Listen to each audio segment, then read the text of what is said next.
What's happening, everyone, and welcome to the Club Call-In Show. It's my favourite time of the week where we get to speak to the loyal OGs of the club. Thank you to everybody who is about to get involved. How are you, sir? I'm good. I'm excited for this. Our call-in shows have been really good. I love it, man. I really do. Let's go straight into the phone lines and speak to Gabe. Gabe, we've spoken to you before, a Bournemouth fan, if I remember rightly. Yeah, exactly. A pleasure to talk to you guys. You too. How are you? Doing well, mate. Appreciate it. Good. What's on your mind? You are live on the club.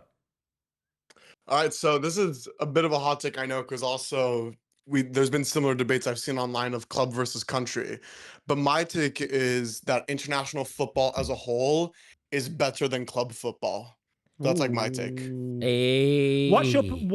In what sense is it better? I think that's an important basis for your argument here, because if it's entertainment or storylines, possibly, but do you think the quality of football is better generally? Yeah, so what I was going to say is that I'm doing it from the point of view more of entertainment. So I think what club football is better than international football in comparison. Did you just watch England versus Andorra? Well, like club football is clearly better in terms of like style, like stylistically, and also, you know, competitiveness and just like the quality on display. I'm not disputing that, but I think overall international football compensates that because it's better in terms of the storylines, the upsets. Like the stories that you hear from like World Cups that take place in the Euros are much more memorable 20 or 30 years down the line for many more people across the world than, let's say, like a major FA Cup upset, for instance, or a storyline in the Premier League, as an example. Yeah, I kind of agree. I think that there are like the famous upsets that we've seen at World Cups. Cameroon beating Argentina in the opening day of the 1990 World Cup in Italy, for example, is something that, yeah, you're absolutely right. Saudi Arabia, in fact, beating Argentina, who ended up winning the World Cup fairly recently, is something that we'll remember. But I'm not sure I agree with the point overall. What do you think, Adam? I generally just really dislike international football as someone that, you know, I don't really have a horse in the race, so I watch it more as a neutral, but I don't enjoy international football as much as I do club football. But what I do enjoy about international football sometimes are these stories, not of the Englands of this world and the France and Spains, but you know them smaller nations like the Faroe Islands, or you know when these guys get their first win or their first. Like when Iceland beat England. Yeah. I think there are loads of really good stories in that sense, like the Morocco story at the World Cup. Was beating Spain, really entertaining, and it was great to watch. And I think you do have those. South Korea when they held the World Cup in 2002. It's got to the amazing story there. Semi-finals. Yeah. Senegal, France opening day of the 2002 World Cup. So I do like some of them more niche stories that are there, and you know it's good to see some of that sometimes. Yeah, although Gabe, you know what we're doing here? We're cherry picking, aren't we? We're cherry picking like the glory moments of international football. There is a lot of international football, a lot of the qualifying for international tournaments, for example, that is turgid. But I think, okay, also, so for context, also, the point of view I'm coming from this also is just my experience. I'm from Switzerland originally. So also, international football as a whole, it makes a difference also, you know, what country you're from, right? You're Swiss, mate. I'd have put my mortgage on you being American. Yeah, I'm also American, but I was born and raised in Switzerland. Okay. Okay, because I was like, this guy does not sound like Ramon Vega. Yeah, no.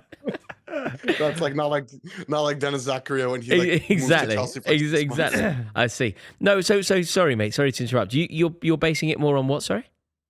Yeah, no. So I was just gonna say, like, I understand, like, from your guys' point of view in terms of, I think is understandably international football like dwells in comparison for people that are from bigger footballing countries, right?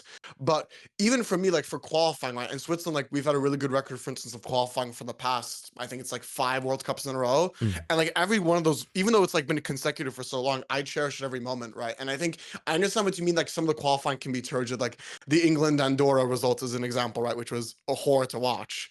But I'll give an example, right? For instance, not qualifying, like Norway thrashing Italy, for instance, that means a big deal for Norway. Or just even like in other continents, like Uzbekistan and Jordan qualifying for their first ever World Cup. Like, I think Uzbekistan did it on a 0-0 draw. Do you think they care about how turgid the football was? No, it's just like, I think just those storylines, they just, and I think the final thing for me, the final nail in the coffin why international football is just that more significant is because even for the players, it's more significant. Notice how Ronaldo was crying over the Nations League for Portugal, right? Like, yeah, I think it is interesting. There is, look, international football is brilliant. I love tournament football. I love international tournament football. I aim to basically go every time England play. And, you know, I've gone to my fair share of qualifiers and whatever else. I do love it. Yeah. I just don't know if I agree. But you're that it's better also than a Chelsea fan that has seen the heights of club football following his club. If you supported Rotherham, then it might all be about international football. It's all on internet. Those are your trips abroad. Those are your trips to Europe. Those are everything. Yeah. I quite enjoyed. So I was in Portugal the other week for the semi-final and the final of the Nations League, and both times I happened to just be out in a local restaurant with the game on screen, and like, you know, just that feeling of everyone looking at it, like everyone's pulling in the same direction. You almost get caught up in it just because you're watching it with them. I do like that side of international football as well, where everyone wants the same thing generally. Exactly, which is quite good. What's your favorite memory as a Switzerland fan of international football? It's got to be. I think you guys will remember this once I say it. Do you remember when we beat France in the Euros? Recent. No. I was thinking of the World Cup in Qatar. No, there was an earlier one in. Remember when France they just won? You knocked him out. You knocked him out in Qatar, didn't you? No, it was in the Euros. You remember? Was that in the Euros that you beat? Yeah, Granit Xhaka had a brilliant game. Yeah, exactly. Yeah, Granit Xhaka had a blinder on penalties. Yeah. Yeah. No, it was amazing because that was that long ago. I thought it feels recent. Yeah. I was thinking he was talking about when Henry played against them. Remember they lost 1-0 in the first group game. Was that against Switzerland? Yeah, but we were not good back then. Yeah. But that did happen though, right? It was the first group game of what? I think a World Cup. Yeah, that's right. When Henry, we weren't Korea? Good back then. Though, no, that was Senegal. Was that Senegal? So that was Senegal in South Africa. Okay. That's Senegal in South Africa. But no, so that was your favourite one, the recent one when Mbappe missed the penalty. Yeah, exactly. When Sommer saved especially for us in Switzerland, we loved it because Sommer is a legend for us in Switzerland. Obviously, we adore Jan Sommer, and so. For me personally, especially, I was so happy for him because, understandably, for Switzerland, all the names prior that were spoken about in the media were Xhaka and Shaqiri because both had been in the Premier League. So for Sommer to finally just get even his name out, there was like an added bonus. Yeah, so that night, and just like to exemplify Adam's point, like how you were saying you were in Portugal, like that night I was in Switzerland and the streets were just flooded. It was like just flooded until 4 a.m. And I think just those kind of moments, like they're just incomparable in some ways too. Like as you said, Adam, I thought you put it perfectly. It's like everyone is glued to the TV. They're all pulling in one direction. I think it's like something you can't get as much in club football, or at least not as widespread, if that makes sense. For sure. Great call. Thank you very much again, Gabe. And I'm sure we'll speak to you again soon. Looking forward to it as well.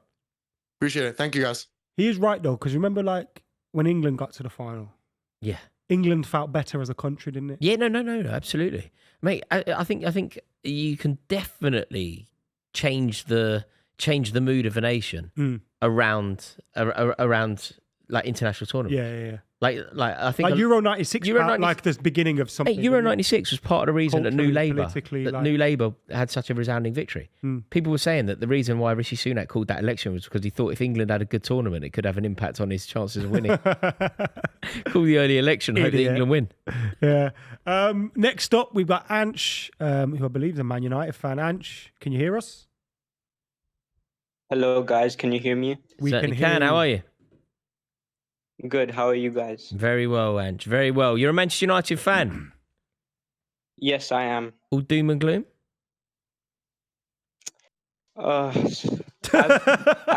Understood. Right. What's your thoughts today, Ange? What do you want to let us and the people watching the club know? I think Rayan Cherki to Man City, is such an underrated move, especially for only 40 million euros. He was available at a massively cheap price, wasn't he? Yeah, and I think I was begging for Man United to sign him, like on Twitter, everything I was posting, because I really didn't want Man City to get him, because I think Pep has the ability to turn Cherki into one of the best players in the Premier League for the next 10 years. I also think he has the ability to coach everything good about Rayan Cherki out of Rayan Cherki.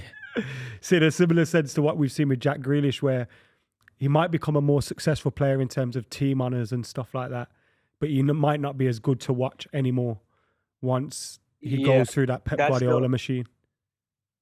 Yeah, that's the only concern with him, that I don't want him to end up like Jack Grealish, because Jack Grealish at Aston Villa was very fun to watch, but now he's not as fun to watch. And I think we're losing that type of players right now in football. Well, what sort of signing do you think will have a bigger impact next season? Rayan Cherki going to Manchester City or Florian Wirtz going to Liverpool? I think Wirtz at Liverpool will be better because I think Cherki will take time to settle in, like all of Pep's new signings, while Wirtz will hit ground running. Yeah, for sure. We kind of see that as well with a lot of his signings, don't we? Why do you think it's taken till now for someone to go for Cherki? I think they're just not sure they can trust League On, and his behavior at times has been a bit concerning, especially with PR and stuff. Like big clubs really care about that. So yeah, but it'd he's be a interesting. great player and a great dribbler. Yeah. Yeah, it'll be very interesting to see it. Apparently, Cherki did say that he's had a conversation with Guardiola, and Guardiola is happy to accentuate his number 10 credibility and credentials. He's not gonna coach him out of coach his maverick style out of him. He says that when he has the ball, he's free to do what he wants. So with a bit of luck, we'll see Rayan Cherki able to express himself when playing for Man City. Do you think that will come true? I think so. And it's also a very good replacement for De Bruyne, even though they don't play the same. But I think Pep has made a really smart signing, which I think other big clubs really made themselves look bad while getting Cherki to Man City for only 40 million. For sure. If you could pick one signing for Manchester United this summer, who would it be? A new goalkeeper. I absolutely dislike Banana. I wake up at 2 a.m. to watch Man United. I live in Thailand. And I watch Onana, and he can't save a single ball, and that really stresses me out. Yeah, I know how you feel, brother. I know how you feel, although it must be a little bit worse with those kind of wake-ups. Thank you so much for your call, Anch. I appreciate it, and hopefully speak to you again soon. Thank you for the opportunity, guys. Thank you very much, Anch. Good luck. I do think Cherki could finally be that. If I was him, just watch what Riyad Mahrez did for City. You can be that guy. Because you could still get your flicks and your tricks and your creativity out, but he was still a machine in terms of producing and goals and assists. Yeah. I think he could be like, I know you mentioned the replacement for De Bruyne, but I feel like he's going to fill that kind of role. Yeah, with a bit of luck, he won't be turned into a system player. Yeah. I believe it. I believe that you don't sign him if you want to totally redefine him, do you? Nah, surely not. But then he signed Jack Grealish and he did that with him. We've got Nate up next. He's a Liverpool fan. Nate, what do you want to speak about today? I just wanted to discuss kind of positional snobbery in football. I feel like people kind of... I was having a conversation with my mate the other day, and I talked about... Of course, I don't think he should win it, obviously, but I talked about Nuno Mendes potentially being in the top 3 for the Ballon d'Or of what he's done this season. And the first thing he said, I quote, is he laughed and went, "What a left back." Woke nonsense. And I thought, why is it woke nonsense? Your mate sounds like quite a wise man, I reckon. My theory on this, Nate, is, when people suggest a goalkeeper should be Ballon d'Or winner or a centre back. Yeah, stupid. Woke nonsense. If they were the best player in the world, they wouldn't be playing at left back. They wouldn't be a goal. They'd be fucking scoring the goals. a team or in the middle of the park or whatever. Like, that's my theory on it. But I do kind of see you can be the best performer. I remember last year, but I had the same argument, Nate, but from the opposite perspective. Last year, one of my good friends in the pub was trying to argue that Carvajal deserved the Ballon d'Or. And I was saying how ridiculous. Yeah. He got 4th, didn't he? Carvajal? Yeah. Got 4th in it, which is mental. Like the best footballer in the world, the hardest thing to do is score goals, create goals, beat a man.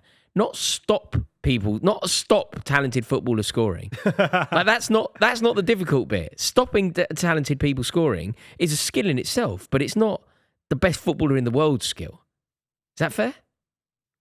I think a lot of the time what people say is there's a very common phrase people use for attackers in like Ballon d'Or races. They say, for example, Haaland in 2023, when people like to argue that he deserved it over Messi, they say what more could he have done meaning like he won the Golden Boot for this, he won the Golden Boot for that. He scored in all these big games, And won a treble. and I want to ask on a positional basis, what more could Nuno Mendes have done this season? He's locked down.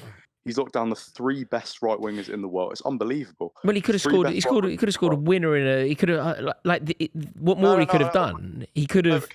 Okay, but he got a goal in both legs against Aston Villa. He scored in the Nations League final against Spain the other day. What a goal, by the way! Yeah. Would you have given the Ballon d'Or to Ashley Cole 15 years ago? To Gary Neville 20 years ago? Over who? Regardless, the best fullback in the world that year. Well, Cannavaro got it in 06, didn't he? Say 2010, the best fullback in the world was undoubtedly Ashley Cole. Like, undoubtedly. Yeah, that's fine. No, but I think Nuno Mendes has had the best year for a left back that we've seen since that kind of Ashley Cole time for me. But do you think he's had a better season? Do you think he's contributed more to the European Cup than, say, I don't know, Ousmane Dembele, Vitinha? Do you think he would Yeah, but what I say is that so people say like, oh, but attackers are the ones that win you games. Attackers are this, but I mean, say if PSG had a shoddy left back, let's say they had Dalot or Dorgu at left back, and they had Saka, Lamine Yamal, Salah coming up against them. Do PSG win those games? You have the 3 best wingers in the world running riot. Do you know what, Nate? I think we can agree that fullbacks can be exceptional players, integral to a team. You don't succeed without them. But what the Ballon d'Or is, at least in my definition, it's christening the best footballer in the world. And generally speaking, your responsibilities as a fullback, it's to nullify brilliance. I agree it should be the best player in the world, but I just don't think it's that anymore. It's basically just who's had the better season. And I think if you're going to do who's had the better season, you should take all positions into account. I agree it should be the best player in the world, but that's just not how it works anymore, unfortunately. Could it be? Would you be happy then, for example, for it to go to Donnarumma? Well, on a point of principle, you believe that it could be a goalkeeper. I think you know Courtois against us in the final in 2022. Yeah, you're a Liverpool fan, yeah. Yeah. I know that was one of the hardest nights of my life. But I mean, at the end of the day, I have to praise greatness when I saw it. But if he had done that the entire season, because people were saying he might have deserved it just because of that game, it's rubbish. If he performed like that in every big game that season. See, I just don't even almost acknowledge goalkeepers when talking about the best footballer in the world. I just don't even think that they're footballers. I do get his point though. If you've been the best performing player in the world for a year, you should be up for the Ballon d'Or. Yeah. But I just generally think that should always be. Do you know what, Nate? Maybe this is just a question of sort of where you get your buzz in football. You obviously appreciate a defender's brilliance or a goal. I will always, like my favourite player in the team will always be, at the moment, my favourite Chelsea player is Cole Palmer. Rather than, like, as much as I loved him, my favourite player was probably not John Terry or Thiago Silva or Petr Cech. You know? What I hate, though, is, like, I've seen this discussion around Pedri, who I think's phenomenal for Barcelona. I think everyone thinks he's phenomenal anyway. But, like, he was brought up in the Ballon d'Or debate, which I think is a reasonable shout at this time. And someone kind of went, but look at his goals and assists. And it's like some players are so beyond goals and assists that you should just... And I hate that part of football where it's almost become, if you get the most goals and assists in a season and your team win a few things, you're probably going to win it. Like, I think that needs to change. But, I generally think goalkeepers shouldn't win the Ballon d'Or. Yeah, interesting point, though. Interesting point. How are you feeling, Nate, about Florian Wirtz's arrival? I mean, his medical's going to be this week, we're hearing. So it's game, set and match, is it? Yeah. I'm incredibly excited for the transfer. I really am. I think it'll be. I think we've lacked that creativity. I don't think Szoboszlai. He'll be great dropping a bit deeper, but I think he was never creative enough to be our 10, and I think it cost us in moments this season. I think he'll be brilliant. Yeah, no doubt at all. Do you think you're going to win the league? I just don't think we're going to win just the league. I think we're winning everything next season. Oh, here we go. Here we go. Well, I imagine we're going to be hearing from you very smug on this show an awful lot this year, aren't we? Hopefully not. Do you know what's annoying? Do you know what's annoying, Adam? Can't even say anything. You know what's annoying? Nate's completely correct. Can't say anything. Completely correct. Nate, an honour to talk to you as always, sir.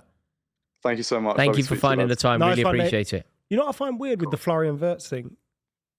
If Bayern Munich bought him, he would have been like 50 million. Why?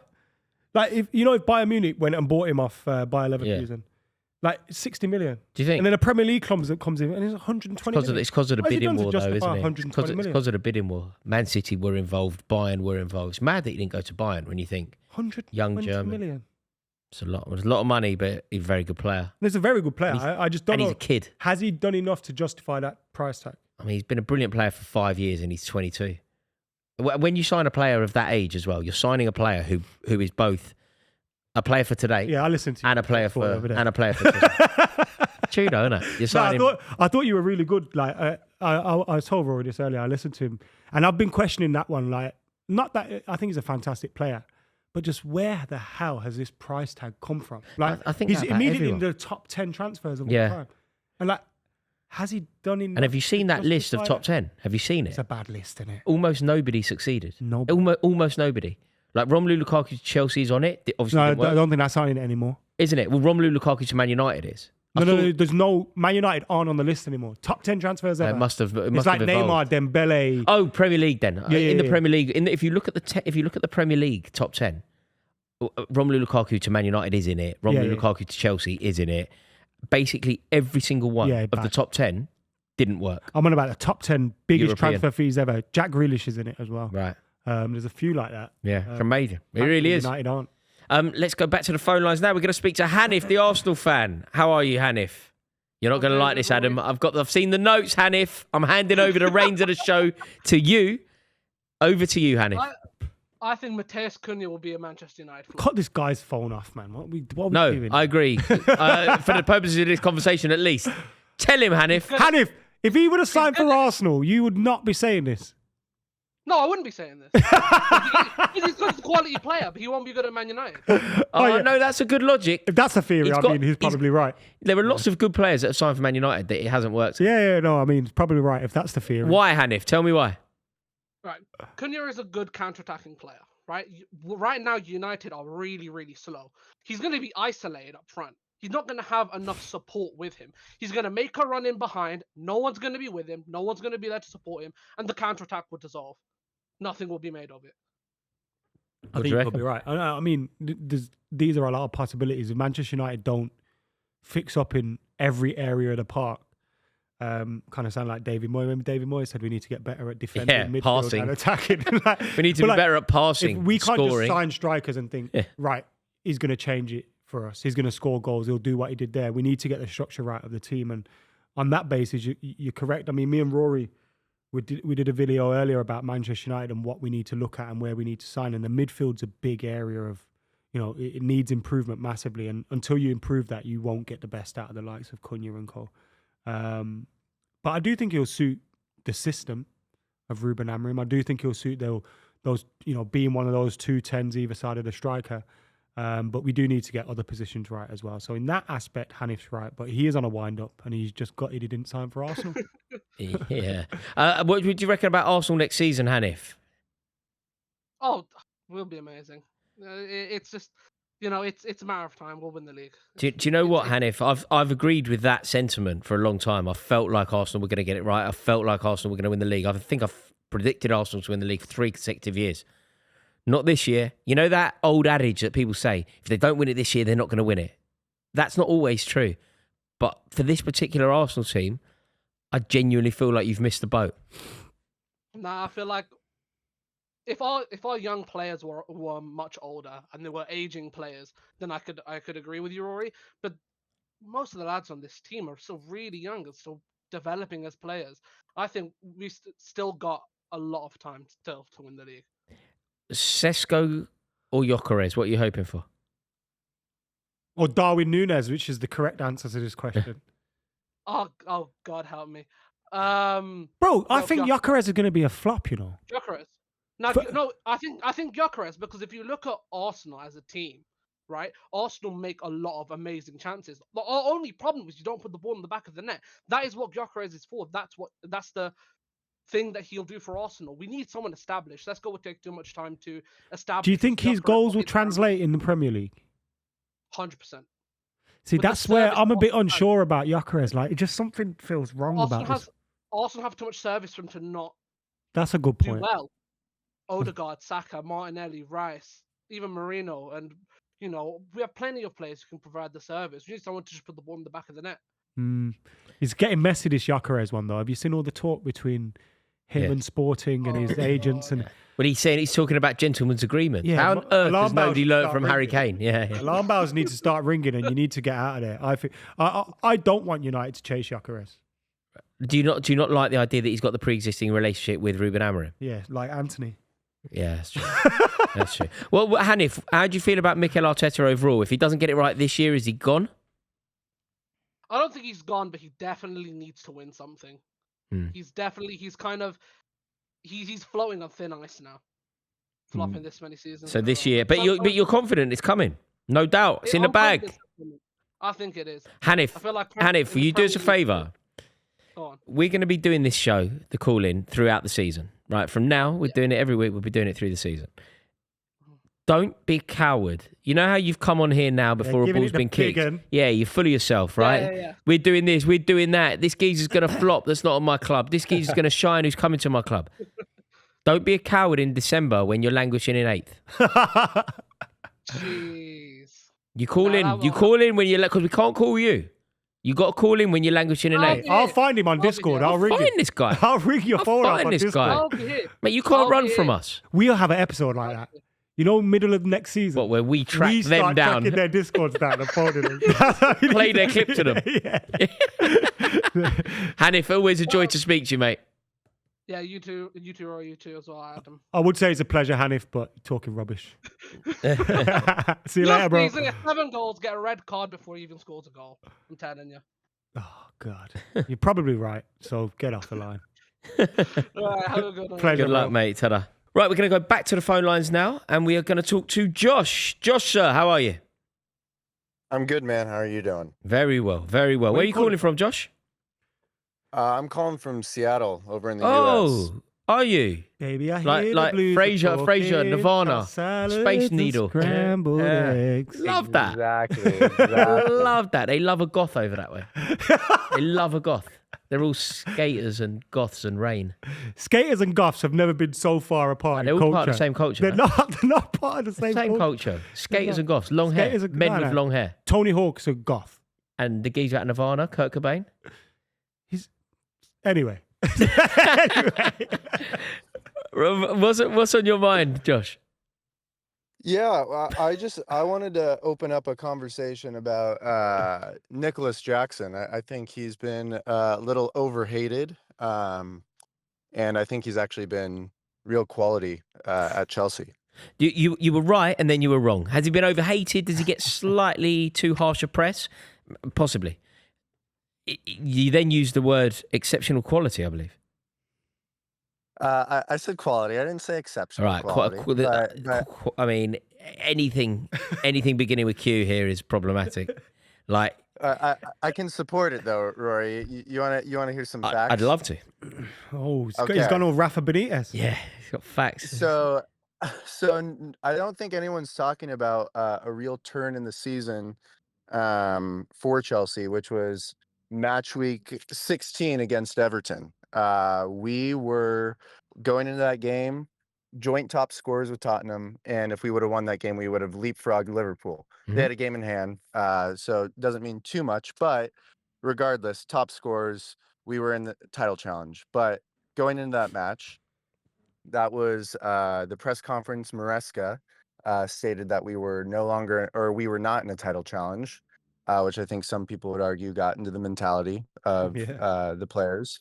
And then the second big thing that happened was Everton, who were going into that game defensively pretty strong. I think they had kept like 4 clean sheets in 6 games. But They it was kept a clean Dyche's sheet Everton. against They us. kept loads of clean sheets. They just didn't try and score any goals. Exactly. Well, I remember watching that game. There was 0 goals. One of the most boring games I watched. And if I'm a Premier League club and there's a team that keeps a clean sheet against the top scorers in the club, I'm going to follow suit and figure out what they did to do that. And it seems like every single club did that, because since that game, Jackson's numbers went down, Palmer's numbers went down, Chelsea's numbers went down as a whole. Going into that game, Jackson was on track to score 21 in regular season and assist 9. Right. Right. And so What? my contention is that Jackson's poor numbers is actually a result of Maresca's managing. He's a very system coach, and he sticks to it too much, and he doesn't really adapt. The only time he really adapted is because he had to, when Jackson and Mark Yu got injured, and he had to put Pedro Neto up top and figure out a different way to attack. Yeah, I mean, and Nicholas Jackson having a decent patch at one point of the season. You know, when you kind of extrapolated from form demonstrated over a particular amount of weeks and made it relevant for his whole season.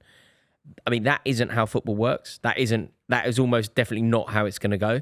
The reason why we celebrate players like Lampard and Scholes is because of their consistency, doing it year in, year out, game in, game out. Lots of players have burned bright. There was a period where Edouard Mendy was one of the best goalkeepers in the world, and obviously that didn't last. So the fact that he had a bit of a purple patch at one point this season, it was very good then. But overall, Nicholas Jackson is nowhere near good enough to lead the line for Chelsea. You two obviously know better about this than me because you see more of him. But you, Raw, kind of use Cole Palmer as an example of how the system affects players. Yeah. And Enzo Maresca negatively impacts him. So is that not? No, I don't rate Maresca particularly highly. I don't think he's a particularly good manager, and I don't really think that he's the right man for the job. I appreciate that he did his job. I appreciate that he did well, and he deserves an opportunity to go again. In the way that I was saying that Ange Postecoglou arguably deserved an opportunity to go again, because he achieved what he set out to do in the way that Maresca did. But there's still huge question marks about him as a manager. But with Nicholas Jackson, his overall plays, there are moments where you're just like, this isn't anything to do with the manager. This is him missing sitters. Bits like sitter after sitter as well. This is him making a bad decision in front of goal, maybe laying it off when he should shoot, or shooting when he should lay it off. Or it's just him overall. And then, you know, when you spoke about a pivotal moment in the season, Josh, you spoke about the Everton game. Do you know what the pivotal moment in the season could quite easily have been? That sending off at Newcastle United. Cost his team desperately. He was incredibly lucky that we got away with that, because if we had finished sixth, everybody would have traced back the reason that we finished sixth to him idiotically getting himself sent off at St. James's Park. Yeah, I think that's a bit harsh when you have a team that couldn't beat Ipswich United. You know, Ipswich Town. I think it's. I'm sorry. Ipswich Town. Sorry. It's yeah, you can tell I'm from America. But I mean, I think, you know, with that game being so recent, I understand people would be frustrated with him. When I was watching the game, I was also frustrated with him. But I'm going to push back on a little bit of what you said, Rory, because some of the sitters he had this season weren't actually sitters. I mean, I think we call it that. I'm talking about this like December, January, February period where Jackson's goals dried up. The only teams we were able to beat were in the bottom 5 of the Premier League, and then Cole Palmer's goals also dried up, and altogether, really, the team's goals dried up. No, yeah, we didn't play well. All of our goals came from set pieces, some type of 30-yard long shot from James or Cucurella or whoever.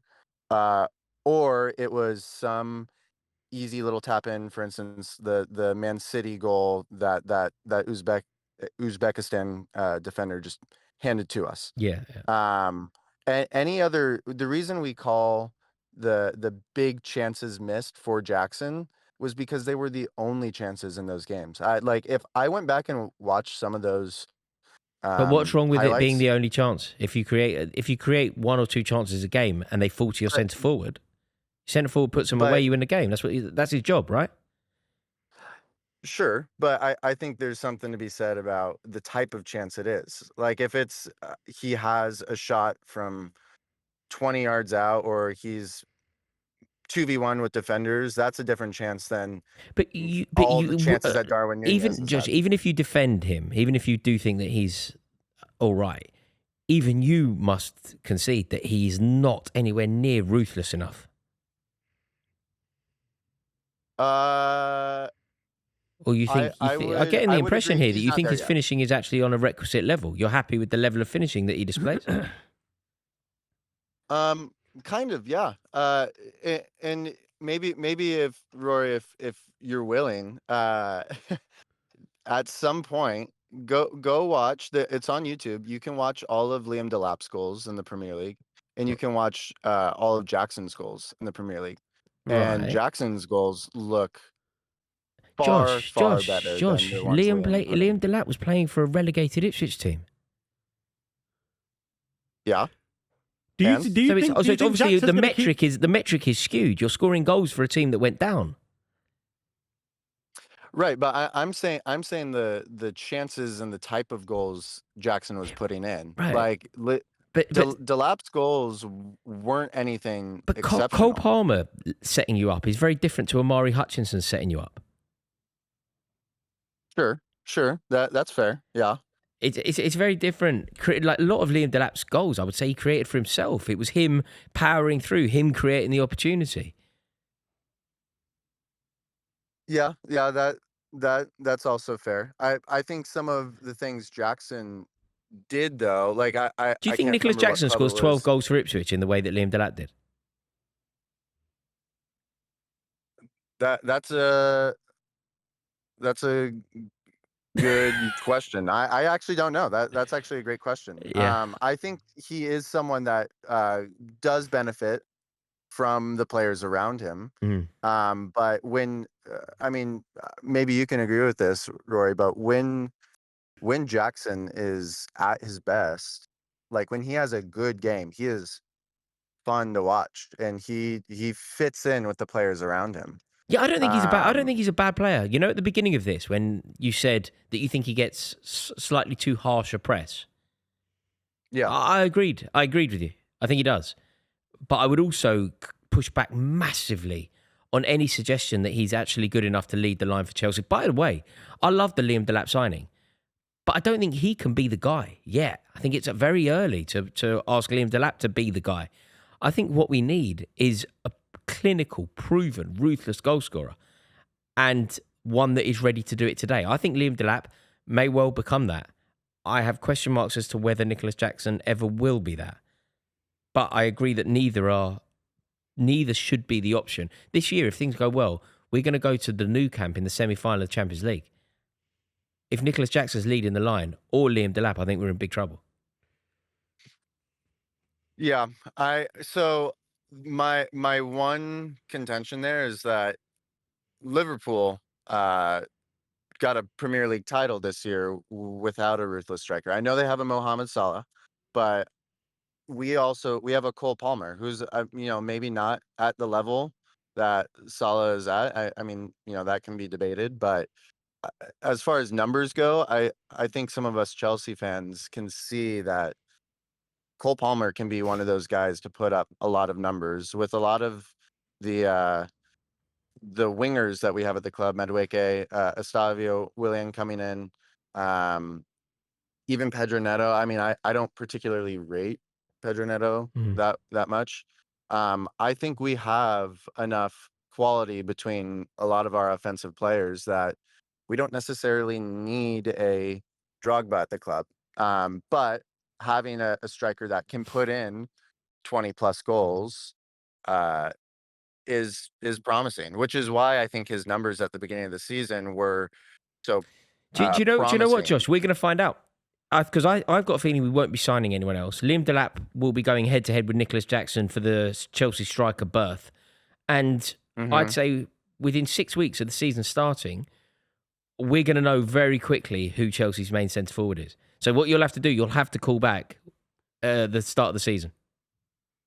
Oh, I absolutely will. Brilliant. It's been fantastic to talk to you, Great Josh. call, We'll have to put a pin in this and pick it up when the season's about a month old. We'll know then, won't we? Mm-hmm. I'm looking forward to it. Amazing. Legend. Great Thank to you talk very to you. much, Josh. Enjoy Seattle. Go up the Space Needle. Thank you guys. Appreciate it. Amazing. Thank you so much for your call. It's been good. I love this. This is my I enjoy favorite those kind of thing we do. calls, you know, where like I can listen to two fans of the same club just Yeah. argue about something, or not argue, but debate over. Yeah, something. no, It's sometimes. interesting because you agreed on a lot of things, but then there's some. Yeah, the sections where- bottom line is I don't rate Nicholas Jackson as highly as Josh. Yeah, And I think maybe it But I sounds like I kind of- might rate Liam Delap higher than Josh. but I think he might kind of see the perspective of you with Cole Palmer for him as well. Yeah. For the striker. Yeah. Because No, it it's- affects your number 10, it's going to affect your there's striker. there's nothing better than this show. It's my favourite thing we do, you know. Chatting to the OGs of the club. It's a real honour. Yeah, it's good fun. Good fun. Remember, you can join the show. Click the link in the description, join our Discord, and you could be on the next call-in show. Thank you so much to everyone that called in today. We absolutely appreciate it, and we'll be back very soon.